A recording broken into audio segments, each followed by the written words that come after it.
பரிசுத்த நாமத்துக்கு ஸ்தோத்திரம்.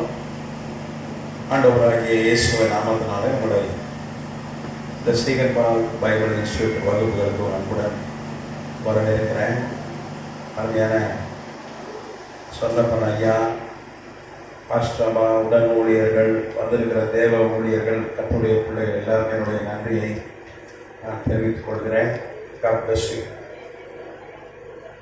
நம்ம போன வகுப்பில் ஆதியாகம புஸ்தகத்திலிருந்து ஒரு காயின், ஆபேல் மற்றும் இந்த காயின் அவன் ஆண்டவர்கிட்ட சொல்கிறான், என்னை பார்க்குறவங்க, என்னை கண்டுபிடிக்கிறவங்க என்னை கொன்று போடுவார்கள் அப்படின்னு சொல்கிறான். அப்போ காயின் காலத்தில் காயின், ஆபேல், ஆதாம் தவிர்த்து ஆட்கள் இருந்திருக்கிறார்கள் அப்படின்னு நம்ம போன வகுப்பில் ஆய்வு செய்தோம். எப்படி அந்த ஆட்கள்லாம் இருந்தாங்க? அப்போ ஆதாம் முதல் மனிதன் இல்லையா, ஏவாள் முதல் மனுஷி இல்லையா, அப்படிலாம் சொல்லி நிறைய கேள்விகளுக்கு நம்ம பதிலை கற்றுக்கொள்ளும்படி கர்த்தர் உதவி செய்தார். உங்களுக்கெல்லாம் புரோஜனமாக இருந்திருக்கும் நான் விசுவாசிக்கிறேன், நம்புறேன். Praise the Lord. நம்ம இன்னைக்கு நம்ம இடையில தானியேல் தீர்க்கதரிசி புஸ்தகம் ஆரம்பித்தோம். அதுக்கப்புறம் அதை நம்ம கற்றுக்கொள்ளல, இடையில விட்டுட்டோம். மறுபடியுமா அதை தொடரலாம்.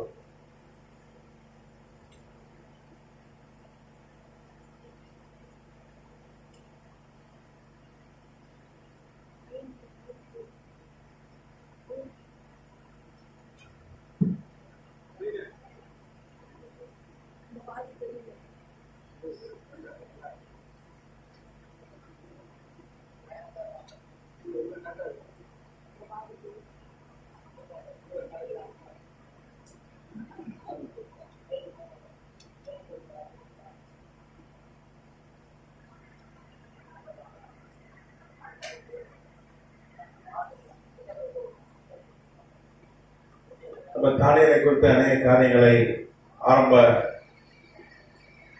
வகுப்புல, அது குறிப்பா தானியேலுடைய பின்னணி, பைபிளுக்கு இல்லாத நிறைய வரலாற்றில் இருக்கிற நிறைய தகவல்களை நாம் பார்த்தோம். இப்போ தானியேல் 20 வயசா இருக்கும்போது தான் அவன் பாபிலோன் கொண்டு போகப்பட்டான் நாம் பார்த்தோம். அப்போ நேபுகாத்நேசருக்கு 36 வயசு. தானியேலை சிறைப்பிடித்து, தானியேல் போன்ற ஆட்களை சிறைப்பிடித்து பாபிலோன் கொண்டு போனான். அப்போ 36 வயசு நேபுகாத்நேசருக்கு. தானியேலுக்கு 20 வயசு என்று பார்த்தோம். எத்தனை சொல்றோம். அடுத்து தானியேலுடைய கல்லறை எங்க இருக்குன்னு பார்த்தோம். தானியேலுடைய கல்லறை எங்க இருக்கு தெரியுமா? சரி, ஈரான்ல இருக்கு. ஈரான்ல இருக்கு. சரி, அந்த ஊர் பேரே, அந்த பட்டணம் பேரே அவன் பேர் தான், டேனியல். டேனியல்ன்ற பேர் தான் ஊர். எப்படி ஒரு நம்ம சென்னையில் சென்ட் தாமஸ் ஒன்றியம் அப்படின்னு சொல்லி ஒரு பகுதி இப்போ எடுத்து சீட்டை, இதெல்லாம் சென்ட் தாமஸ் ஒன்றியம் தான் இல்லையா? சென்ட் தாமஸ் மலை ஒன்றியம் அப்படி தானையா? ஆமாம். அதே மாதிரி அந்த பட்டணத்துக்கு டேனியல்னு பேர் வச்சுருக்காங்க. ஈரானில் அவருடைய கல்லறை இருக்கிறார். ஈரான் டூர் ரொம்ப சீப்புன்னு நான் சொன்னேன். நம்ம இந்திய பணம் ₹1 கொடுத்தா அங்கே ₹500 கொடுப்பாங்கன்னு சொன்னேன். நம்ம பணத்தோட, நம்ம இந்திய பணம் ஈரான் பணத்தோட 500 மடங்கு சக்தி வாய்ந்த பணம்னு சொன்னேன். இப்போ ஈரானு கூட போயிட்டு வந்திருக்கலாம். ஆனால் கொஞ்சம் போர் வந்துட்டு இடையில, இஸ்ரேலுக்கும் ஈரானுக்கும் இடையே போர் வந்துட்டதுனால எல்லாம் நம்ம போயிட்டு வந்திருக்கோம். அப்படிதானே? உண்மையா? நீங்களா ஆடித்தப்பா இருக்கீங்களா? சரி, சமாதானம் வந்துட்டப்ப நம்ம ஸ்டீகன் பால் பைபிள் காலேஜில் டூர். ஆமா, ஒரு 75,000 சேர்த்து வச்சுங்க. போயிட்டு வந்ததும் இங்கே போயிட்டு வந்தாலே ஆகுது, பக்கத்தில் போயிட்டு வந்தாலே என்ன? ஆமா, ஒரு 50,000 சேர்த்து வச்சுங்க, நான் போயிட்டு வந்துடலாம். எல்லாம் சீப்பு தாங்க. சரி, கர்த்தர் நாமம் மகிமைப்படுவதாக. தானியேல் திருமணமானவனா, அவனுடைய மனைவி பேர் என்ன, அவனுடைய பிள்ளைகள் யாரு அப்படிலாம் சொல்லி நம்ம ஆய்வு செய்யறோம். ஆரம்பத்தில் அவன் அண்ணகர் என்று பொதுவாக சொல்றாங்க. ஆனால் அவன் அண்ணகர் அல்ல. அவனுக்கு திருமணமாகி அவன் மனைவி பேர் என்ன, அவனுடைய குடும்ப பின்னணிகள்லாம் நம்ம ஆய்வு செய்யறோமா இல்லையா? நோட்ஸ் எல்லாம் உங்களுக்கு கொடுத்தேன், நீங்களாம் எழுதுனீங்க, கரெக்ட் தானே? சரி, கர்த்தர் நாமம் மகிமைப்படுவதாக. நம்ம கடைசியா ஒரு குறிப்பிட்ட வசனத்துல இருந்து நம்ம தியானிச்சோம். தானியேல் 6ஆம் அதிகாரத்துல கடைசி வசனம், தரியுவின் ராஜபார காலத்திலும் பெர்சியனாகிய கோரேசுடைய ராஜபார காலத்திலும் தானியேலின் காரியம் ஜெயமாய் இருந்தது சொல்லி கடைசியா ஆய்வு செய்தோம். அப்போ எந்தெந்த அரசர்கள் வந்து எவ்வளவு காலம் ஆண்டாங்க, அவங்களுடைய காலத்துல தானியேலுக்கு எப்படி காரியம் ஜெயமாய் இருந்தது, கர்த்தர் எப்படி காரியங்களை அவனுக்கு ஜெயமாய் கட்டளையிட்டார் என்று போன கடைசியா நம்ம தானியேல் தீர்க்கதரிசி புத்தகத்தை ஆய்வு செய்யும் போது நாம் கற்றுக்கொண்டோம். கர்த்தருக்கு ஸ்தோத்திரம். அப்ப இன்றைக்கு தானியேல் 2ஆம் அதிகாரம்,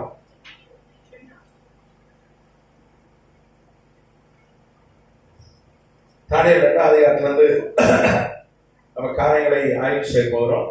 நான் ஏற்கனவே சொன்னேன், இந்த புஸ்தகத்தை வந்து தானியேல் எழுதி முடிக்கும் போது அவனுக்கு 89 வயது.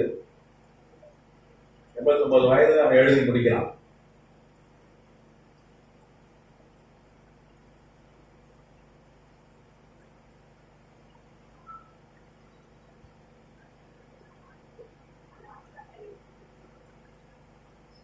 கர்த்தர் அவனை கொண்டு எழுதி கொடுக்கிறார். நீங்க தானியேல் பாத்தீங்கன்னா 21 வயசுல இருந்து 21 வயதுல இருந்து அவன் பிரதமரா இருந்தான். பாகிலோன் சாம்ராஜ்ய பிரைம் மினிஸ்டர் பிரதமர்.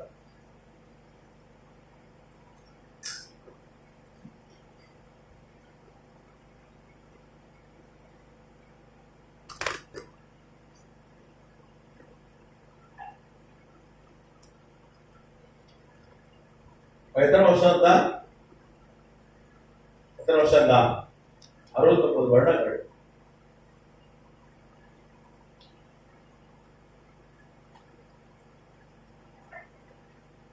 வருஷம் பிரைம் மினிஸ்டர். உலகத்துல யாரும் 69 வருஷம் பிரைம் மினிஸ்டர் இருந்ததில்ல. நம்ம இந்தியாவில் அதிகமா பிரைம் மினிஸ்டரா இருந்தது யார் தெரியுமா? ஜவஹர்லால் நேரு ஐயா 17 வருஷம் நினைக்கிறேன். ஆமா, அவரு அடுத்தபடியா அதிக வருஷம் பிரைம் மினிஸ்டர் யாருன்னு சொன்னா நம்ம மோடி ஐயாவை சொல்லலாம். இத பூர்த்தி செஞ்சாங்கன்னா 15 வருஷம். அதுபோல மைனாரிட்டி ஆட்சி தான் இது, மெஜாரிட்டி ஆட்சியில் இடையில இந்த அவங்களுடைய கூட்டணி உடஞ்சி போச்சுனாலும் அவரால் பிரைம் மினிஸ்டரா இருக்க முடியாது. ஏன்னா பீகார்ல இருக்க எம்பிகளும் அப்புறம் ஆந்திராவில் இருக்க எம்பிகள் தான் சப்போர்ட் பண்ணி அவர் ஆட்சி அமைத்திருக்கிறார். தேவனால் கூடாத காரியம் ஒன்றுமே இல்லை. ராஜாக்களை ஏற்படுத்துகிறார், ராஜாக்களை கருதுகிறவர். அவர் ஒரு குழப்பத்தை ஏற்படுத்தினா முடிஞ்சு போச்சு. ஒரு குழப்பத்தை அவர் ஏற்படுத்தினா முடிஞ்சு போச்சு. கர்த்தர் அவர் சர்வ வல்லமை உள்ள தேவன். இங்கே தானியேல் 2ஆம் அதிகாரம் பார்த்தீங்கன்னா 21 வயசு இருக்கும். நீங்க 1ல இருந்து 49 வரைக்கும் இது தானியேலுக்கு அப்போ 21 வயது. தானியேல் 2ஆம் அதிகாரம் நடைபெறுகிற இந்த காரியங்கள் பார்த்தீங்கன்னா தானியேல் 21 வயதுல அது நடந்த சம்பவம். அவன் பார்த்தீங்கன்னா 605 கிமு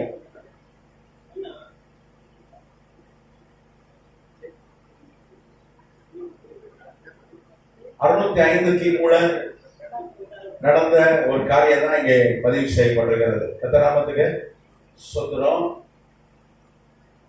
நீங்க பாத்தீங்கன்னா நேபுகாத்நேச்சார் ஆட்சி செய்த 2ஆம் வருஷம், 2ஆம் வருஷத்துல அவனுக்கு வந்து ஒரு கனவு வருது. நேபுகாத்நேச்சாருக்கு ஒரு கனவு வருது. என்ன கனவுன்னு சொல்லி நம்ம எல்லாருக்கும் தெரியும். ஒரு பெரிய சிலையை பார்க்கிறான். அந்த பெரிய சிலை பார்த்தீங்கன்னா ரொம்ப பிரகாசமா இருக்கு. அது அவருக்கு முன்னாடி நிக்குது. அது ரூபம் எப்படி இருக்கு? பயங்கரமா இருக்கு. 32 இருந்து நீங்க வாசிச்சீங்கன்னா அந்த சிலையின் தலை எப்படி இருக்கு?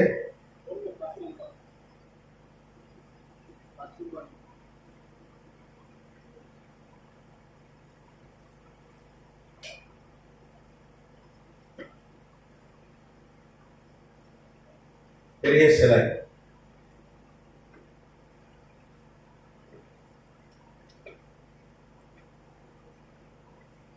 பெரிய சிலையை பார்க்கிறான். அது எப்படி இருக்கு? பயங்கரமா இருக்கு.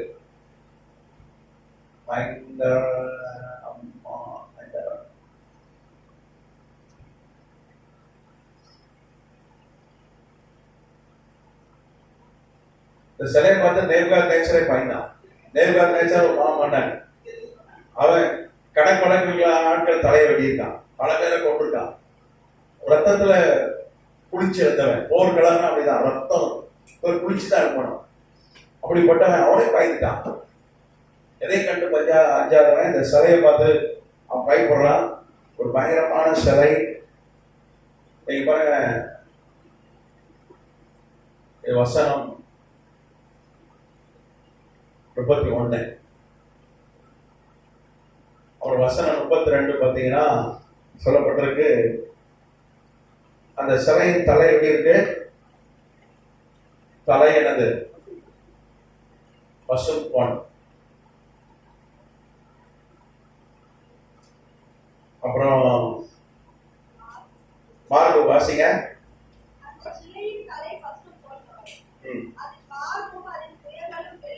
மார்பு புயங்கள் வெள்ளி.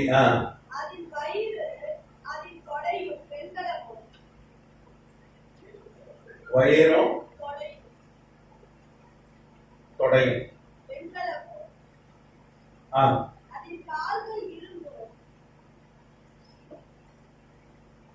அதுக்கப்புறம் வசனம் 33, கால்கள் இரும்பு.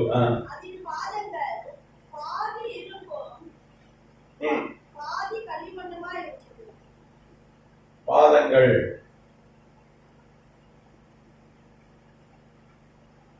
பாதி இரும்பு, பாதி களிமண்.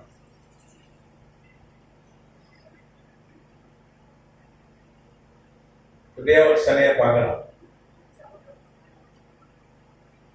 அந்த சிலையை பார்த்ததுல இருந்து அவனுக்கு பயம் உண்டாகுது, கலக்கம் உண்டாகுது. நீங்க பாத்தீங்கன்னா வேதம் சொல்லுது, ராஜா அந்த சொப்பனத்தை பார்த்துட்டு பயந்து அவன் வந்து யாருக்குமே சொல்லல, அந்த சொப்பனத்தை குறித்து யாருக்கிட்ட சொல்லல. ஆனா என்ன பண்றான், சாஸ்திரிகளை, ஜோசியரை, சூனியக்காரரை, அவன் மந்திரவாதிகள்லாம் கூப்பிடுறான். கூப்பிட்டு, நான் ஒரு சொப்பனம் பார்த்தேன், கனவை பார்த்தேன், அதை பார்த்ததுல எனக்கு பயம் உண்டாயிருக்கு, நான் பயந்து போய் இருக்கிறேன். அதனால நீங்க சொப்பனத்தையும் சொல்லணும், அர்த்தத்தையும் சொல்லணும் அப்படின்னு சொன்னோம். நீங்க நல்லா கவனிக்கணும். பாபிலோன்ல இருக்கிற மந்திரவாதிகள் மாதிரி சக்தி வாய்ந்த மந்திரவாதிகள் எங்கேயும் கிடையாது. ஏன்னா பாபிலோன் உலக பேரரசு, உலகத்தை ஆண்டார்கள். இஸ்ரேலை வந்து ஆண்டாங்க, ஐரோப்பாவை, ஆசியாவை, ஆப்பிரிக்காவை ஆண்டார்கள். நேபுகாத்நேச்சர் மாமன்னன் சக்தி வாய்ந்த ஒரு அரசர். அன்னைக்கு பாபிலோன் தான் உலகத்தின் தலைநகராக இருந்தது. இன்னைக்கு எப்படி அமெரிக்கா ஒரு நியூயார்க் சொல்லலாம்.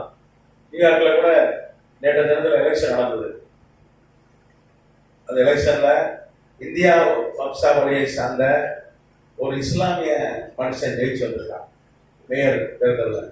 ஏன்னா உலகத்தின் தலையாய நகரம் நியூயார்க், உலகத்தின் நம்பர் 1 நகரம் நியூயார்க்கு. அந்த நியூயார்க்கின் மேயர் ஒரு இந்திய வம்சாவளியை சார்ந்த ஒரு இஸ்லாமிய ஒரு மனிதன் ஜெயிச்சு வந்திருக்கிறான். அங்க நியூயார்க்ல பாத்தீங்கன்னா நிறைய வெளிநாட்டுக்காரங்க இருப்பாங்க, அது குறிப்பா தெற்கு ஆசியாக்காரங்க நிறைய பேர் இருப்பாங்க. அவங்களாம் ஓட்டு போட்டதுனால ஒரு ஜெயிச்சிருக்காரு. ட்ரம்ப் எவ்வளவு சொன்னார், இவரை நீங்க தெரிஞ்சு எடுத்தீங்கன்னா நான் என்ன பண்ண மாட்டேன், பணம் தரமாட்டேன். நியூயார்க்கு கொடுக்க வேண்டிய பணத்தை நான் கொடுக்க மாட்டேன். எப்படி நமக்கு தமிழ்நாட்டுக்கு மிரட்டியும் ஜனங்க என்ன மாட்டாங்க, அந்த அந்த இஸ்லாமியரை தேர்ந்தெடுத்திருக்கிறாங்க.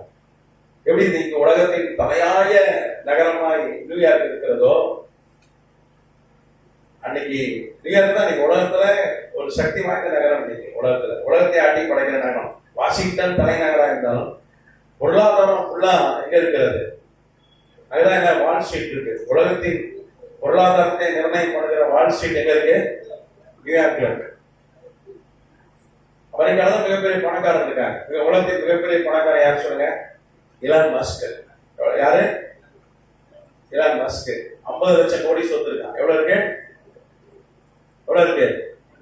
நம்ம அதானி அம்பானியோட பல மடங்கு பணக்காரன். ஆனா பாத்தீங்கன்னா அவர் குறித்து இன்னைக்கு நான் பார்த்தேன். அவன் வீடு பாத்தீங்கன்னா ஒரு சின்ன அபார்ட்மெண்ட் தான். 30 லட்சம் ரூபாய் மதிப்பு தான். எவ்வளவு? 30 லட்சம் தான். ஒரு சிங்கிள் பெட்ரூம் தான். யாராவது வந்து அந்த கார் பார்க்கிங்ல தான் படுக்கணும், ஒரு கட்டில் போட்டு. அவ்வளவு பெரிய பணக்காரன். ஆச்சரியமா இருக்கு. நம்ம அரண்மனை மாதிரி வீடு கட்டி வச்சிருக்காங்க. ஒரு சின்ன சின்ன ஆள்லாம் எப்படி வீடு கட்டியிருக்காங்க. இப்போ சமீபத்துல ஒரு ரெடிமேட் வீடு கட்டி வைக்கிற ஒரு திட்டம் அதை அறிமுகப்பட்டிருக்கார். டெஸ்லா ஹவுசிங் சொல்லிட்டு. அதுக்கு அவர் சொன்ன, அவர் என்ன சொல்றாரு, நானே சின்ன வீட்டில் தான் இருக்கேன். அதில் வந்து சின்ன சின்ன வீடை கட்டி என்ன பண்ணுறேன், 8000 ரூபாய் ஒரு வீடு விலை. எவ்வளோ? அமெரிக்கா பணத்துக்கு 8000 ஒரு மாசம் சம்பளங்க. ஒரு மாசம் சம்பளத்துல ஒரு வீடு வாங்கலாம். அதை லான்ச் பண்ணும்போது இப்படி பேசுறாரு. நான் என்ன இதோட இந்த 8000 ரூபாய் வீடோட கொஞ்சம் பெருசுதான் என் வீடு. அந்த வீட்டில் தான் இருக்கேன். டெக்சாஸ்ல தான் ஒரு வீடு இருக்கு. அப்போ அமெரிக்கா தான் உலகத்தை ஆட்டி படைக்கிற ஒரு தேசமா இருக்கிறது. அப்போ நியூயார்க் தான் உலகத்தின் சக்தி வாய்ந்த ஒரு நகரம். உலகத்தின் சக்தி வாய்ந்த நகரம் எப்படி நியூயார்க்கோ, அதே மாதிரி அன்னைக்கு பாபிலோன் தான் உலகத்தின் சக்தி வாய்ந்த நகரம். இன்னைக்கும் நம்ம வந்து ஈரான் போகும்போது ஈராக்கு போயிட்டு வருவோம். பக்கத்தான் ஈராக்கு, பஸ்ல போயிடலாம். ஈரான் வந்து ஈராக்கு பஸ்ல போயிடலாம். நீங்க ஈரான் வரும்போது நீங்க ஈராக்ல இந்த பாபிலோன் அந்த நேபுகாத்நேச்சார் கட்டின அந்த பட்டணத்தை பார்க்கலாம். நீங்க பாத்தீங்கன்னா 300 அடி உயரம் கோட்டை, 30 மாடி உயரம். ஒரு சென்னை பட்டணம் எவ்வளவு பெருசு? சென்னை ரொம்ப பெரிய பட்டணம், தெரியல. சென்னையில டிராபிக்ல நம்ம பைக் ஓட்டினாலே 4 மணி நேரம் ஆகும் சென்னை கிடக்கிறது. கார்ல எவ்வளவு நேரம் ஆகும்? 6 மணி நேரம் கூட ஆயிடும். 6 மணி நேரம் கூட ஆயிடும். அவ்வளவு பெரிய பட்டணம், அவ்வளவு பெரிய. அதே போல பெரிய பட்டணம் தான் பாபிலோன். சுத்திலும் கோட்டை. சென்னை சுத்தி கோட்டை இருக்கா? இல்ல. சுற்றிலும் கோட்டை உள்ள. அது எத்தனை அடி உயரம்? 300 அடி, 30 மாடி. இப்ப 30 மாடி கட்டடம் நம்ம பகுதியில சர்வசாதாரணமா இருக்கு. ஓஎம்ஆர்ல நம்ம ஓஎம்ஆர்ல 30 மாடி கட்டடம் பாக்குறீங்க அப்படின்னா, இப்பதான் நம்ம 30 மாடி கட்டடம் பாக்குறோம். ஒரு காலத்துல 14 மாடியே அண்ணாந்து பார்த்தோம். எல்ஐசியா சென்னைக்கு அடையாளம். சென்னை காட்டும் போது என்ன காட்டுவான்? இப்ப எல்ஐசி எல்லாம் தாண்டி நம்ம 58 மாடி கட்டிட்டான் சென்னையில. பெரம்பூர்ல 58 மாடி. அப்போ 30 மாடி உயர கோட்டை. அந்த கோட்டையில இன்னைக்கு ஏரோப்ளேன் இருக்கிறது, ட்ரோன் இருக்கு. 1000 ரூபாய்க்கு ட்ரோன் வைக்கிறாங்க ஆன்லைன்ல. ட்ரோன் கேள்விப்பட்டிருக்கீங்களா? இந்த கல்யாண வீட்டுல அப்படியே பறக்கும், வீடியோ எடுப்பான். பார்த்துருக்கீங்களா? 1000 ரூபாய்க்கே ட்ரோன் இருக்கு. 1000 ரூபா தான். ஆமா, இன்னைக்கு ட்ரோன் இருக்கிறது, ஏவுகணைகள் இருக்குது, விமானம் இருக்கிறது. எவ்வளவு உயரத்துல கோட்டை கட்டினாலும் கூட்டு போட்டுருவான், துல்லியமா போட்டுருவான். ஆனா அன்னைக்கு அப்படி கிடையாது. அந்த கோட்டையை தாண்டி விழுந்தாதான் எதிரி நாட்டை பிடிக்க முடியும். அதனால அன்னைக்கு பாபிலோன் ஒரு சக்தி வாய்ந்த ஒரு தேசம், உலகத்தை ஆட்டி படைக்கிற தேசம். அதோடைய அரசன் தான் நேபுகாத்நேச்சார். அன்னைக்கு பாபிலோன்ல பாத்தீங்கன்னா ஏராளமான மந்திரவாதிகள் இருந்தார்கள், சாஸ்திரிகள் இருந்தார்கள், ஜோசியர் இருந்தார்கள், சூனியக்காரர்கள் இருந்தார்கள், நீங்க குறி சொல்ற ஆட்கள் இருந்தாங்க. இவனை வந்து பிசாசின் ஆவியினால ஊழியம் செய்யற ஆட்கள். இப்போ நேபுகாத்நேச்சார் எல்லாரையும் கூப்பிடுறான். கூப்பிட்டு, நான் ஒரு கனவு கண்டேன், அது கனவின் அர்த்தத்தை நீங்க எனக்கு சொல்லணும் அப்படின்றான். அப்ப அப்போ சொன்னாங்க, கணவன் சொல்லுங்க, நாங்க என்ன பண்றோம், அர்த்தத்தை சொல்லிட்டோம். உடனே நேபுகாத் நேச்சார் சொன்னாங்க, ஐயா அதெல்லாம் முடியாது, நான் என்ன பண்ண போறேன், நீங்க கனவையும் சொல்லணும், அர்த்தத்தையும் சொல்லணும். அப்படி சொன்ன பொழுது அவர்கள் என்ன சொன்னாங்க, இது ஒரு மனிதனால முடியாது, தேவனால தான் முடியும் என்று சொன்னார்கள். நீங்க பாத்தீங்கன்னா, இது மனிதனாலே முடியாது, பிசாசாலும் முடியாது, தேவனால தான் முடியும் அப்படின்னு சொன்னாங்க. சொன்ன போது ராஜா கோவம் வந்துச்சு. அப்போ அவருடைய அரண்மனையில் அவருடைய தேசத்தில் இருக்கிற மந்திரவாதிகள், குறி சொல்றர்கள், அதே போல சூனியக்காரர்கள், ஜோசியக்காரர்கள், ஞானிகள் எல்லாருமே கொலை செய்தான். அப்படி கொலை செய்ய உத்தரவு போட்டான்.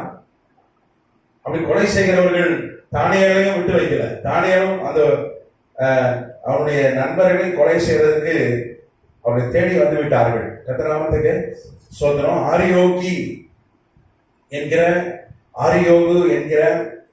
ஒரு ராணுவ அதிகாரி வீட்டுக்கே வந்துட்டான். தானியேல் வீட்டுக்கும் அவனுடைய நண்பர்கள் வீட்டுக்கு வந்தான்.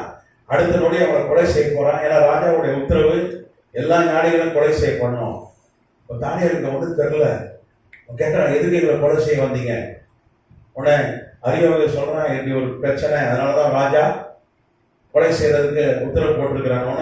உடனே எங்களை ராஜாட்ட கூப்பிட்டு போங்க, நாங்க என்ன பண்றோம், நாங்க அவருக்கு உதவி செய்யறோம். உடனே அவன் ராஜாட்ட கூப்பிட்டு போனான். நீங்க வேதம் சொல்லுது, தானியேல் 16ஆம் வசனம், தானியேல் 2:14, தானியேல் ராஜாவிடத்தில் போய் சொப்பனத்தின் அர்த்தத்தை ராஜாவுக்கு காண்பிக்கும்படி தனக்கு தவணை கொடுக்க விண்ணப்பம் பண்ணினான். கர்த்தர் சோதரம். வசனம் 16.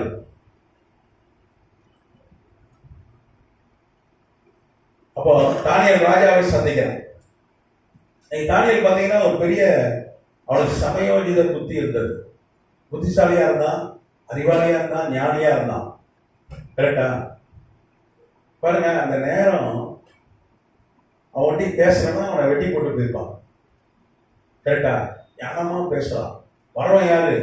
ராஜாவுடைய உத்தரவை நிறைவேற்ற வந்த ராணுவ அதிகாரி. கத்திய ஓங்கிட்டான் வெட்டுறதுக்கு. அப்பதான் சொல்றான், இவங்களை ராஜாவை கொடுப்போம், நாங்க என்ன பண்றோம், அர்த்தம் சொல்றோம்னு சொன்னான். கர்த்தர் சொத்துறோம். எல்லாம் கர்த்தரை நம்பிதான் சொன்னான். எதை சொல்லுது, பிற்பாடு 17ஆம் வசனம், தானியேல் தன் வீட்டுக்கு போய் தானும் தன் தோழரும் பாபிலோனின் மற்ற ஞானிகளோடு அழியாதபடிக்கு இந்த மறைபொருளை குறித்து பரலோகத்தின் தேவனை நோக்கி இரக்கம் கேட்கிறதற்காக 18ஆம் வசனம், அனனியா, மீசாவேல், அசரே என்னும் தன்னுடைய தோழர்களுக்கு இந்த காரியத்தை அறிவித்தான். பின்பு ராக்காலத்தில் தரிசனத்தில் தானியேலுக்கு மறைபொருள் வெளிப்பட்டது. அப்பொழுது தானியேல் பரலோகத்தின் தேவனை சொத்தரித்தான். நல்லா கவனிங்க, மந்திரவாதியால கண்டுபிடிக்க முடியல, குறி சொல்ற ஆட்களால கண்டுபிடிக்க முடியல, சூனியக்காரர்களால கண்டுபிடிக்க முடியல. பொதுவாக பிசாசுக்கு நடந்தது தெரியும், நடக்க போறது தெரியவே தெரியாது. நடந்ததை கரெக்டா சொல்லிடுவான் பிசாசு. ஆனா நடக்க போறதை கொஞ்சம் தோராயமா அடிச்சு விடுவான், பொய்யா அடிச்சு விடுவான். இங்கே ஒரு காரியம் நடந்திருக்கிறது, ஒரு சொப்பனம் கண்டுட்டான். ஆனா வேதம் சொல்லுது, நேபுகாத்நேச்சார் யார்கிட்டயும் அதை சொல்லவே இல்ல, மனசுக்குள்ளே போட்டு வச்சுட்டான். அப்போ மனசுக்குள்ள இருக்கிற பிசாசால கண்டுபிடிக்க முடியல. கண்டுபிடிக்க முடிஞ்சிருந்தா இந்த குறி சொல்றவன், மந்திரவாதி, சூன்யக்காரன், பிசாசின் ஆவியினால ஊழிய செய்யற ஆட்கள் சொல்லியிருப்பான். அப்படிதானே? வாயிலிருந்து வார்த்தை வந்துட்டுன்னா பிசாசு அதை கேட்டுருவான். ஏற்கனவே ஒரு வாட்டி உங்ககிட்ட சொல்லியிருக்கேன், ஒரு தாயும் மகளும் அவங்க ரொம்ப காலம் பிசாசு பிடியில கஷ்டப்பட்டார்கள். நான் ஊழிய துவக்கிற காலத்துல அவங்கள கொண்டு வந்தாங்க ஜபிக்கிறதுக்கு. ஆரம்பத்துல அது ஒரு ஆஸ்பத்திரி மாதிரி தான் இருக்கும். ஆட்களை கொண்டு வந்து போடுவாங்க. ஒவ்வொரு காலத்துல ஒரு மாதிரி ஊழியம் செஞ்சிருக்கோம். இப்ப பைபிள் டீச் பண்றோம். ஒரு காலத்துல ஒரு ஆஸ்பத்திரி மாதிரி எங்க தூரத்துல தான் ஆட்கள் வருவாங்க. கர்த்தர் விடுதலையாக்க அனுப்புவார். அப்படி கொண்டு வந்தாங்க, கேள்விப்பட்டு கொண்டு வந்தாங்க, தூரத்துல இருந்து கூப்பிட்டு வந்தாங்க. இப்ப ஜெபித்த போது கர்த்தர் விடுதலை கொடுத்தாங்க. அப்ப நான் சொல்லி அனுப்பிச்சேன், விக்கிரக ஆராதனைக்கே திரும்ப போயிடக்கூடாது. ஏசப்பா அவங்க உள்ளத்துல வந்து அவர் இருந்தாதான், இல்லைன்னா பிசாசு என்ன பண்ணுவான், போயிட்டு என்ன பண்ணுவான், 7 பேயை கொண்டு வருவான். வேதம் சொல்லுது, அப்படிதானே? ஆமா, 7 பேர் கொண்டு வருவான். அதே மாதிரி சொல்லி அனுப்பிச்சேன். அவங்களும் தலையாட்டிக்கு போனாங்க. நல்லா நல்லா திமிர வேணும் ஆட்களுக்கு. இது ஒரு ஆஸ்பத்திரி மாதிரி தான். ஊழியக்காரன் எப்படின்னா சபை அப்படின்னா அவங்களுக்கு ஒரு கிளினிக் ஆஸ்பத்திரி மாதிரி. இப்போ சோமாயிட்டா டாக்டர் கிளினிக் கிட்ட எட்டி கூட நம்ம பார்க்க மழை கூட ஒதுக்க மாட்டோம். மழை கொஞ்சம் அங்கே போய் ஒதுக்காத அப்படின்னு தள்ளி நனைஞ்சிட்டு கூட போயிடுவோம், அப்படிதானே? அதே மாதிரி தான் நினைக்கிறேன். அதையும் திரும்ப போய் அந்த அம்மா பழைய குரடி கதையை திரடி பழைய வழியில போயிட்டு அவங்க அம்மா கரெக்டா இருந்தது போட்டு விற்கிற காலம் போயிட்டு மறுபடியும் வந்துச்சு பிசாசு. அப்புறம் மறுபடியும் கொண்டாங்க. நான் சொன்னேன், எவ்வளோ சொன்ன கேட்கல அப்படின்னாங்க. அப்போ அந்த அம்மா என்ன சொல்லிச்சு, நான் ஞானசானம் எடுத்துக்கிறேன், என் மகள் ஜோம் பண்ணுங்க, ஏசப்ப விடுதலை கொடுத்துட்டா அவளும் நம்ம பண்ணட்டும், ஞானஸ்தானம் எடுத்துக்கிட்டோம்னு சொல்லி என்ன சொல்லிச்சு, மெதுவா என் காதுல சொல்லிச்சு. அந்த பிசாசு பிடிச்ச மகள் அந்த கேட்டுக்கிட்ட இருக்கா. நாங்க 2 பேரும் இங்க இருந்து மெதுவா காதுல மெதுவா, அந்த அம்மா மெதுவா தான் பேசும். கொஞ்சம் வயசான அம்மா குஷு குஷுன்னு பேசுது. நானும் கஷ்டப்பட்டு தான் கேட்டேன். இந்த விஸ்பர் வாய்ஸ்ல அங்கிருந்து கருத்து, டேய் பாவி பயிர்களா, டேய் இந்த தண்ணீரை முக்கி ஞானசானம் உங்களுக்கு சதி பண்ணுறீங்களாடான்னு அங்கிருந்து கத்துது. உடனே கேட்டுச்சு பாருங்க பிசாசு. மனசுக்குள்ள இருக்க வரைக்கும் அதெல்லாம் கண்டுபிடிக்கவே முடியாது. அதனால வேதம் சொல்லுது, நம்ம ஆவியை உண்மை உள்ளவன் பாக்கியவான், ஆவியை அடக்கணும் அப்படின்னு வேதம் சொல்லுது. எல்லாத்தையும் பேசக்கூடாது. மனசு நினைச்சதெல்லாம் சொல்லிட்டா அது யார் கேட்கும்? மற்றவங்க கேட்கறாங்களோ யார் கேட்பா? சில ரகசியங்கள்லாம் காப்பாற்றணும். இப்போ சிம்சன் ஒரு ரகசியத்தை சொல்லிவிட்டான் வெளியே. என்ன ரகசியம்? முடிய வெட்டி விட்டா நான் அவ்வளோதான், நான் ஜீரோ அப்படின்ட்டா. முடியிருந்தா தான் நான் ஹீரோன்ட்டான். அது சொல்லாம இருந்தா அழிஞ்சிருப்பானா? அழிஞ்சிருக்க மாட்டான். அதான் வேதம் சொல்லுது, ஆவியில உண்மையுள்ள ரகசியங்களை காப்பாற்றுகிறான் வேதம் சொல்லுது. அவனுக்கு எல்லாத்தையும் மனசுல சிலதெல்லாம் மனசுல கூட்டி வச்சு சிந்திக்கிறான். மரியாதை அப்படிதான் செஞ்சா. வேதம் சொல்லுது, மரியாதை அவன் என்ன பண்ணா, எல்லாத்தையும் வச்சுக்கிட்டான். நம்ம செலவெல்லாம் உள்ள போனா தங்கவே தங்காதியா, பட்டு வெளியே வந்துடும். அதான் பிரச்சனை. இங்க நேச்சர் தர்சனம் கண்டுட்டு முக்கமா இருக்கான். மனைவிட்ட கூட சொல்லல, கேட்டிருப்பாங்க, என்ன பயமா இருக்கு, ஒரு மாதிரி டென்ஷனா இருக்கீங்க, இல்ல ஒண்ணு இல்லைன்ட்டான். யார்ட்டையும் சொல்லல, வாயை திறந்து சொல்லவே இல்லை, மனசுக்குள்ள கூட்டி வச்சுட்டான். அதனால பிசாசால கண்டுபிடிக்கவே முடியல. பிசாசுக்கு மனசுக்குள்ள இருக்க கண்டுபிடிக்க முடியாது. அவனுக்கு அந்த பவர் இல்லை. நீங்க பேசிட்டீங்கன்னா கண்டுபிடிச்சிடும். ஆனா மனசுக்குள்ள இருக்கிறதையும் கண்டுபிடிக்க முடிந்த நம் தேவன் ஆண்டவராக இயேசு கிறிஸ்து சர்வவல்லமையுள்ள தேவன். அவர் இருதயங்களை ஆராய்ந்து அறிகிறவர். அவருக்கு எல்லாம் தெரியும். இந்த சொப்பனத்தை அவர் தான் கொடுத்தார் அவனுக்கு. நேபுகாத் நேச்சார். இந்த நேபுகாத் நேச்சார் சொப்பனத்தை பார்க்கும்போது அவனுக்கு 37 வயசு.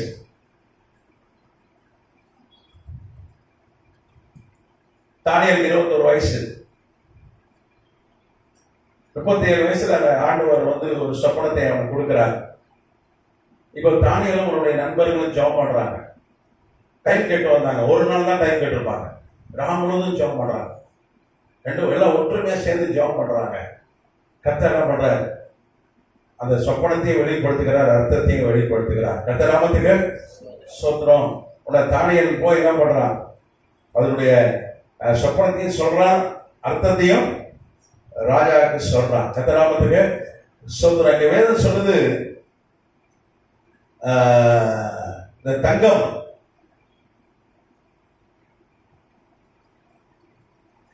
அதுக்கப்புறம் பாத்தீங்கன்னா 34 வசனம், நீர் பார்த்து கொண்டிருக்கும் போது, அதை வாசிங்க. நீ பார்த்து கொண்டிருக்கும் போது கைகளால் பெயர்க்கப்படாத ஒரு கல் பெயர்ந்து உருண்டு வந்தது. அது அந்த சிலையை இரும்பு களிமண்ணும் பாக்கியாதே பாதங்களில் மோதி அவைகளை நொறுக்கி போட்டது. உருண்டு வந்து சிலையை நொறுக்கி போட்டதான். அடுத்தது, அப்பொழுது அந்த இரும்பு களிமண்ணும் வெண்கலமும் வெள்ளியும் பொன்னும் ஏகமாய் நொறுங்குண்டு கோடை காலத்தில் போரடிக்கிற களத்திலிருந்து பறந்து போகிற மதுரை போல ஆயிற்று. அவைகளுக்கு ஒரு இடமும் கிடையாதபடி காற்று அவைகளை அடித்துக் கொண்டு போயிற்று. சரி, சிலையை மோதின கல்லை அவற்றால் பெரிய பர்வதமாகிய பூமி எல்லாம் இருந்துச்சு. கல்லு வளர்ந்து பெருகி பெரிய பர்வதமாகி, பர்வதம் மலை, பர்வதம்னா என்ன? பெரிய மலை. பர்வதம் ஆகி என்ன பண்ணுச்சு? பூமியை நிரப்பிச்சு.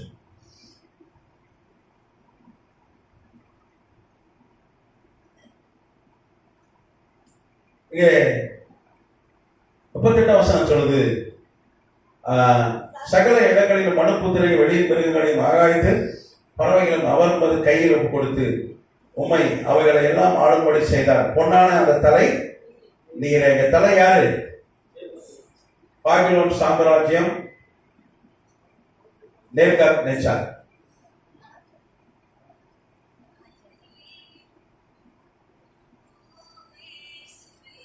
தலை எதை குறிக்கிறது?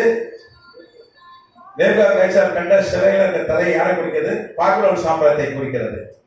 அதுக்கப்புறம் பாத்தீங்கன்னா 39 வசனம் சொல்லுது, உமக்கு பிறகு உமக்கு கீழ்த்தரமான வேறொரு ராஜ்யம் தோன்றும், பின்பு பூமியெல்லாம் ஆண்டு கொள்ளும்.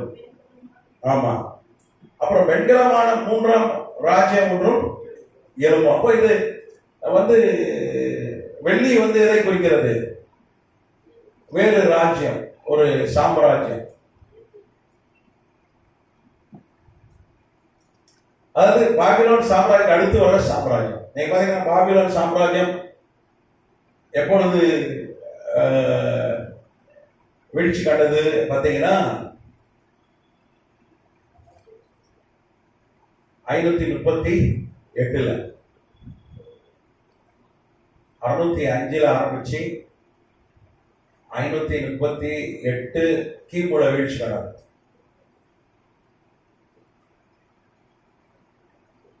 அதுக்கப்புறம் 538 கிமுல இருந்து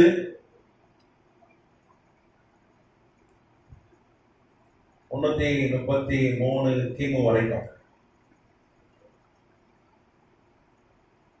அடுத்து ஒரு சாம்ராஜ்யம் வருது. அது என்ன சாம்ராஜ்யம்? மேதிய பெர்சிய சாம்ராஜ்யம்.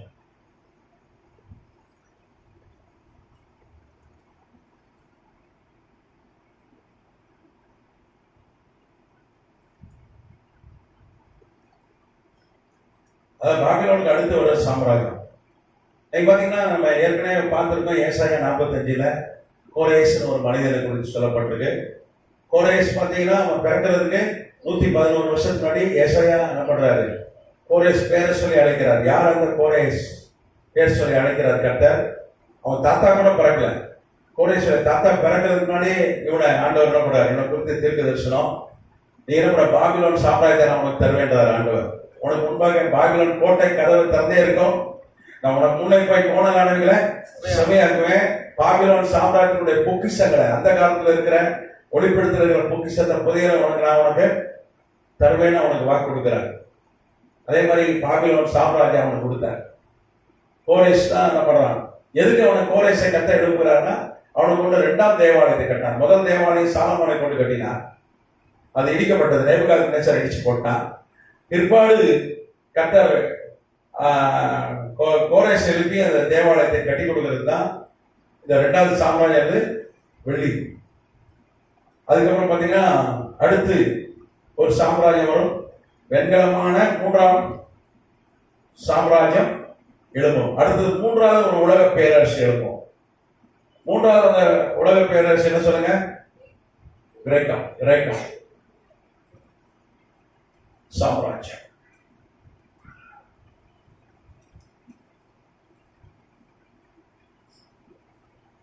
(333) கிமு முதல் 63 கிமு வரைக்கும்.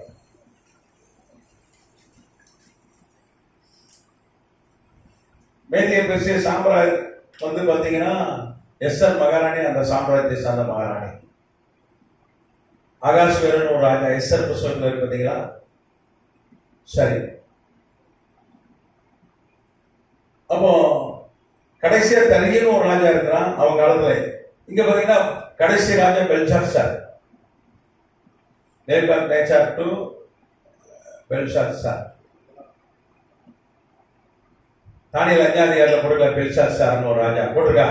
அவன் தேவாலயத்துல இருந்து ஒரு பாத்திரத்தெல்லாம் எடுத்து மது ஊத்தி குடிச்சான். கரெக்டா? இவன் கிறிஸ்தவ ராஜா. நீங்க நேபுகாத்நேச்சர்லாம் இந்த சிலை சொப்பனம் காணும் போது கிறிஸ்தவம் கிடையாது. ஆனா அவனுக்கு 55 வயசுல தேவாலயத்தை அடிச்சு போட்டான். 56 வயசுல சாத்ராக் மேஷாக் ஆபேத்நேகோவை அக்கினி அடுப்புல போட்ட பொழுதுதான் இயேசுவை காட்டான். அப்படிதான் அவன் ரட்சிக்கப்பட்டான். அப்புறம் பழைய ஏற்பாடு கிறிஸ்தவன் மாறிட்டான். வேதம் சொல்லி ஊழியக்காரன்றார் ஆண்டவர். நேபுகாத்நேச்சரை ஊழியக்காரனே என்ன? நீங்க பாத்தீங்கன்னா நம்ம ஏற்கனவே நம்ம பார்த்தோம் யாரெல்லாம் நேபுகாத்நேச்சர் பிறகு வந்த அரசர்கள் ஒரு லிஸ்ட் பார்த்தோம். ஞாபகம் இருக்கா? அமேல் மோட்டாக் மகன் வந்தான். பிறகு யார் வந்தா?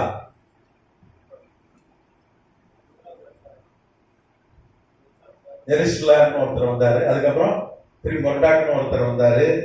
அப்புறம் நெபோலிடஸ்னு ஒரு ஆள் வந்தாரு. அப்புறம் பெல்ஷாத்சார் வந்தான்.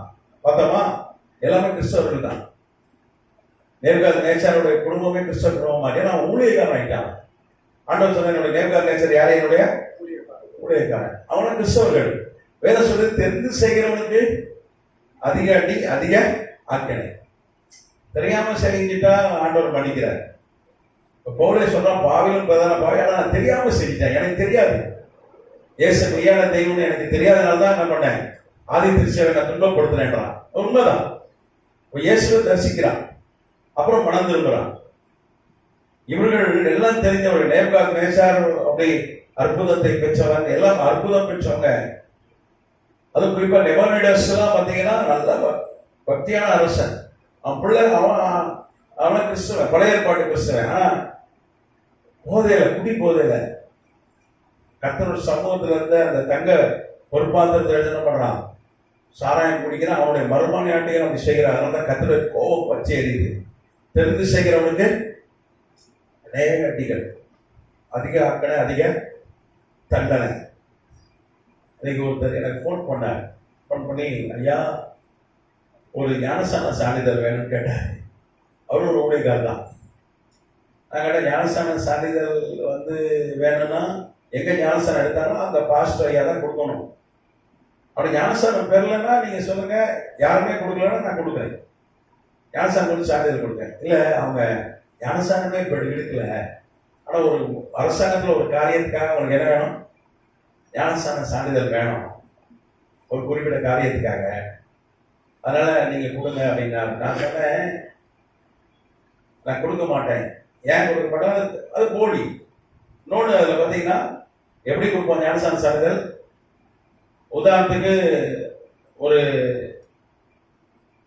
ஒரு ஒரு நபர் கொடுக்குறோம் வைங்களேன். அவர் பேர் குமார்னு வச்சுங்களேன். குமார், பிதா குமாரன் பரிசுத்தாவி நாமத்தினாலே இவருக்கு நாங்க இத்தனாம் தேதி ஞானஸ்தானம் கொடுப்போம். அதுல என்ன போட்டுருக்கு, இதான் அப்படிதான் ஞானஸ்தானம் கொடுப்போம். அப்படிதானே கட்டளை, இதா குமாரன் பரிசுத்தாவி நாமத்தினாலே ஞானஸ்தானம் கொடுக்க சொன்னாரு. அப்படிதானே சர்டிபிகேட் எழுதி கொடுப்பாங்க. எவ்வளவு பெரிய பாவம். அதுலயும் பாத்தீங்கன்னா பரிசுத்தாவியான பேரை எழுதிட்டு ஞானஸ்தானம் எடுக்காத ஒரு ஆளு ஞானஸ்தானம் எடுத்தா கையெழுத்து போட்டு கொடுக்குறது எவ்வளவு பெரிய தப்பு. தப்பு தானே? வேதம் சொல்லுது எல்லா பாவத்துக்கும் மன்னிப்பு இருக்கு, ஒரே ஒரு பாவத்துக்கு மன்னிப்பு இல்லை. எந்த பாவம்? பரிசுத்தாவிக்கு விரோதமா செய்த பாவம். ஆமா. அப்போ இந்த போலீஸ் சர்டிபிகேட் கொடுத்தனா யாருக்கு விரோதமா செய்யற பாவம்? ஆண்டவர் விரோதமா அரசாங்கம். ஆனா பரிசுத்தாவியான விரோதமா பாவம். அதனால நான் தரமாட்டேன் அப்படின்னு சொன்னேன். அவர் உடனே சொன்னாரு, இன்னொரு ஊழியக்காரர் கொடுக்க தயாரா இருக்காரு, ஆனா உங்ககிட்ட வாங்கினா நல்லா இருக்கும்னு நினைச்சோம். நான் சொன்னேன், அந்த ஊழியர்கிட்ட சொல்லு, அப்படி நீ கொடுத்தீங்கன்னா அது என்னது, பரிசுத்த ஆவியாக்கு விரோதமா ஆண்டவருக்கு விரோதமா என்ன பாவம், அது மன்னிப்பே கிடையாது. அதனால நீ அப்படி கேட்டு வாங்கி கொடுக்காத, நீ அந்த செயலை இறங்காத ரெக்கமெண்டேஷன். ஐயா இப்பதான் புரிஞ்சுக்கிட்டேன்னாரு அவரு. கத்தராமத்துக்கே சொத்துறோம். அவன் தெரிந்து செய்யறவனுக்கு கத்த என்ன பண்றாரு, அநேக அடி. அவங்க தப்புன்னு தெரிஞ்சு செய்யறோம் பாருங்க, அப்ப அட்டி ஜாஸ்தி வரும். அதனாலதான் பெல்ஷாத்சாரை கத்தரை கொன்று போட்டார். ஏன்னா அவன் தெரிஞ்சு செஞ்சான், அவனுக்கு தெரியும் அவன் கிறிஸ்தவன். அதனால ஒரு கை தோன்றி மேடை மேடை தெற்கே உபாசின்னு எழுதிச்சு. ஒரு கையை தோணுச்சுங்க. யோசிச்சு பாருங்க, பயங்கரமா இருக்கு. உடனே நடுங்கி போச்சு அவனுக்கு. அப்படின்னா கிட்டுக்கிட்டு ஆடிட்டான், கிட்டுக்கிட்டு ஆடிட்டான், பயத்துல நடுங்கிட்டான். கர்த்தருடைய கோபாக்கனை வந்துச்சு. அதனால நம்ம தெரிந்து செய்யவே கூடாது.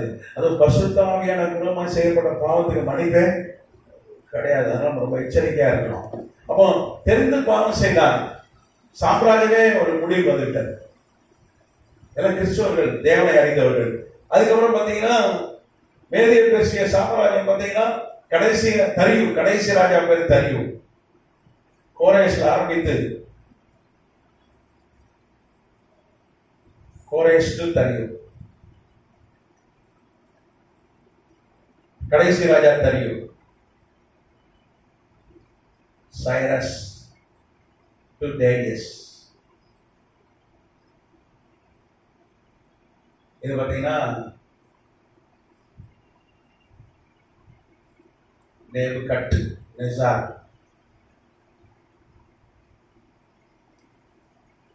To Belshazzar.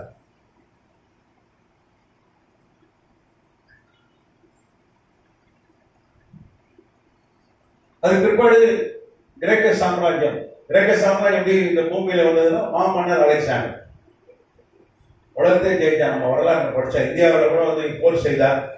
இந்தியாவில் கூட வட இந்தியா பகுதியை பிடித்தான்னு சொல்லி நம்ம இந்திய வரலாற்றிலே சொல்லப்பட்டிருக்காரு. கரெக்டா? மாமன்னன் அலெக்சாண்டர் அவன் கிரேக்க சாம்ராஜ்யத்தை நிறுவனம். நமக்கு வெள்ளி எதை குறிக்கிறது? கிரேக்க சாம்ராஜ்யத்தை குறிக்கிறது. உலகத்தை ஆண்டான். அதுக்கப்புறம் அவன் மரிச்சு போன பிறகு நீங்க இதே தானியேல் புஸ்தகத்துல அவனை குறித்து தீர்க்க தரிசனம் இருக்கு. தானியேல் 8ஆம் அதிகாரத்துல பாத்தீங்கன்னா நீங்க அவனை குறித்து தீர்க்க தரிசனம் இருக்கு. மாமன்னர் அலெக்சாண்டரை குறித்து, மேதிய பெர்சிய சாம்ராஜ்யம் அதை குறித்து எல்லாம் தீர்க்க தரிசனம் இருக்கு. சரி, தானியேல் 7 இருக்கு தீர்க்க தரிசனம்.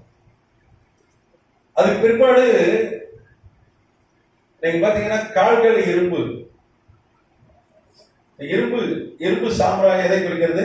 ரோம சாம்ராஜ்யம். அது பிற்பாடு வந்த சாம்ராஜ்யம் ரோம சாம்ராஜ்யம்.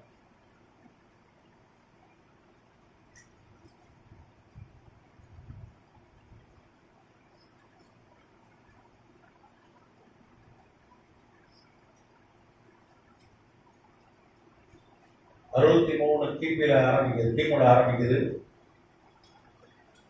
1798 கிபி வரைக்கும் ரோம சாம்ராஜ்யம். நீங்க பாத்தீங்கன்னா 40வது வருஷம் 4வது சாம்ராஜ்யம் எப்படி இருக்குமா? இரும்பை போல உரமா இருக்கும். இரும்பு எல்லாவற்றையும் எப்படி நொறுக்கி சின்னமான பார்க்கிறதோ அப்படியே இது நொறுக்கி போடுகிற இரும்பை போல அவைகள் எல்லாம் நொறுக்கி தகர்த்து போடும். அப்ப இரும்பு சாம்ராஜ்யம் எதை குறிக்கிறது? ரோம சாம்ராஜ்யம். நீங்க பாத்தீங்கன்னா தானியேல் 7 சொல்லப்படுறது. இரும்பு எதை குறிக்கிறது? ரோம சாம்ராஜ்யத்தை குறிக்கிறது. இரும்பு பற்கள் நீங்க பாத்தீங்கன்னா அதற்கு 7ஆம் வருஷம் தானியேல் 7:7. அதற்கு பின்பு ராத்தர்ஷன் 4ஆம் மிருகத்தை கண்டான். அது கெடியும் பயங்கரம் வளர்த்ததுமா இருந்தது. அதுக்கு பெரிய இரும்பு பற்கள் இருந்தது. அது நொறுக்கி பட்சித்து மீதியானதை தன் கால்களால் மீட்டு போட்டது. அது தனக்கு முன்னிருந்த எல்லா மிருகங்களை பார்க்கும் வேற்று உருவமாயிருந்து அதுக்கு 10 கொம்புகள் இருந்தது. நீங்க பாத்தீங்கன்னா அதேதான் தானியேலையும் வாசிக்கிறோம். அது என்ன பண்ணுது? நொறுக்கி போடுச்சு.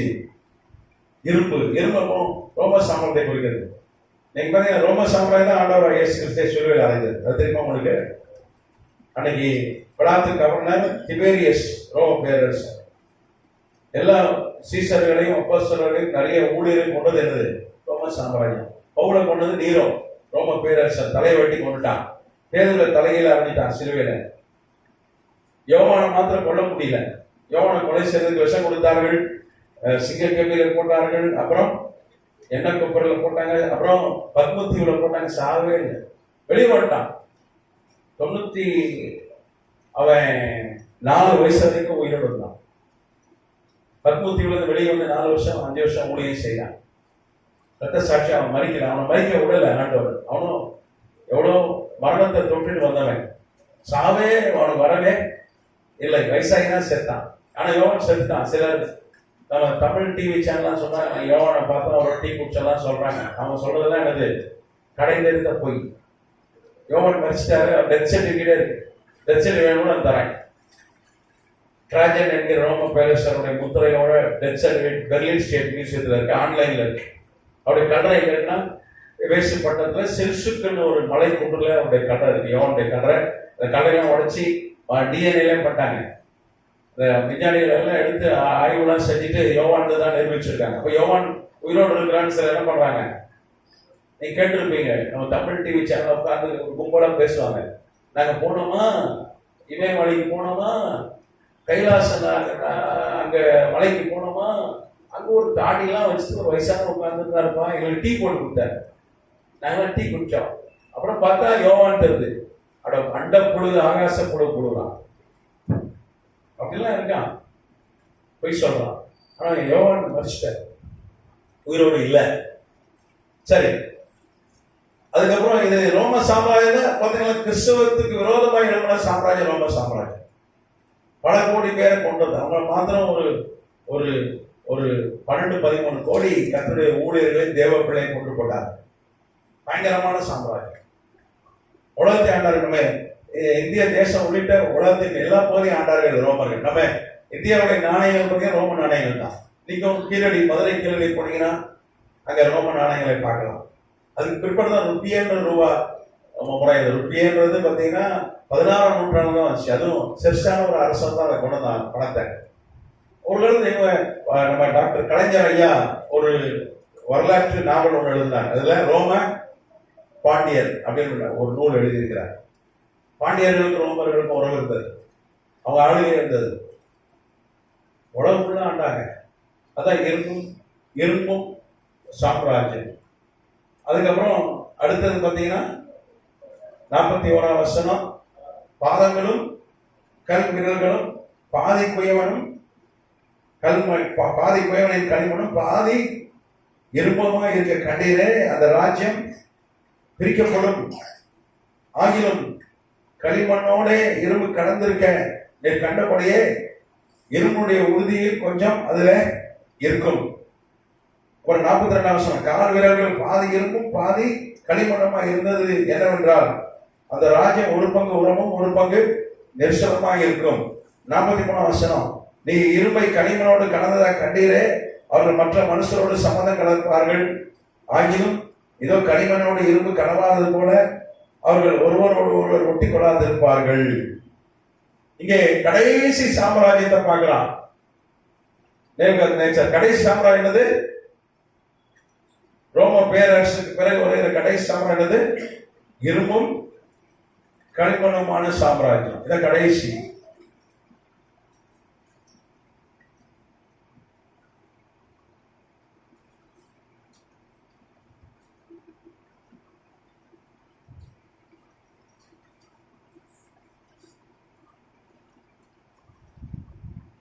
இரும்பு எதை குறிக்கிறது? ரோம பேரரசு குறிக்கிறது. ரோம பேரரசு நாடுகள்.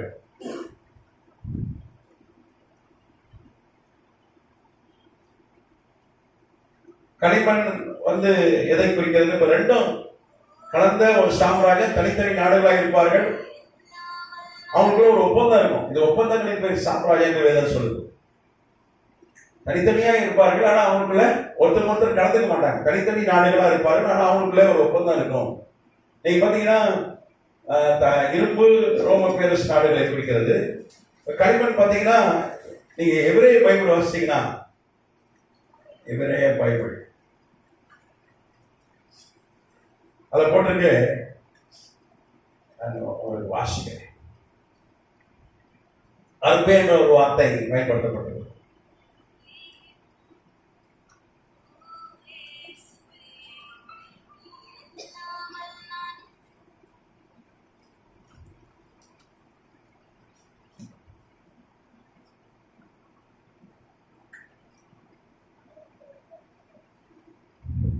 எபிரேய பைபிள்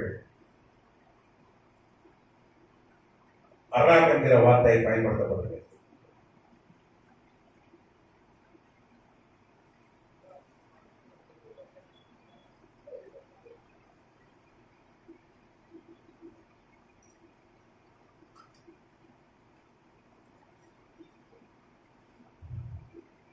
களிமண்ணுக்கு என்ன பயன்படுதுன்னா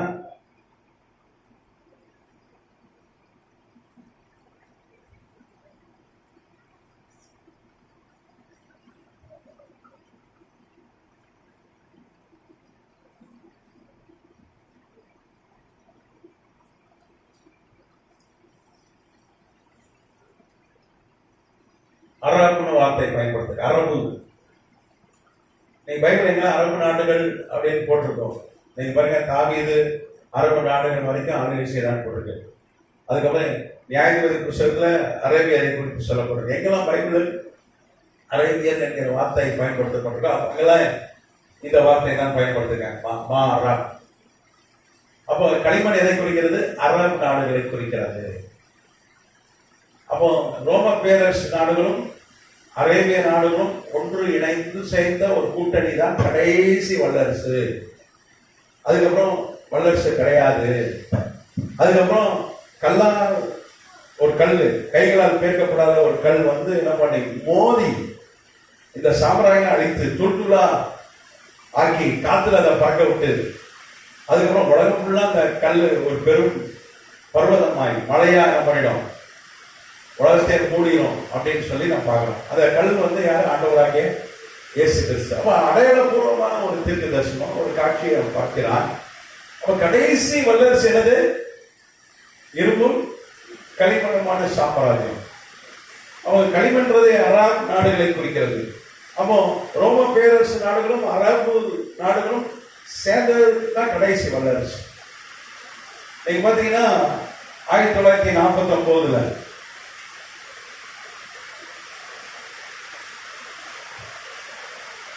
ரோம பேரரசு நாடுகள்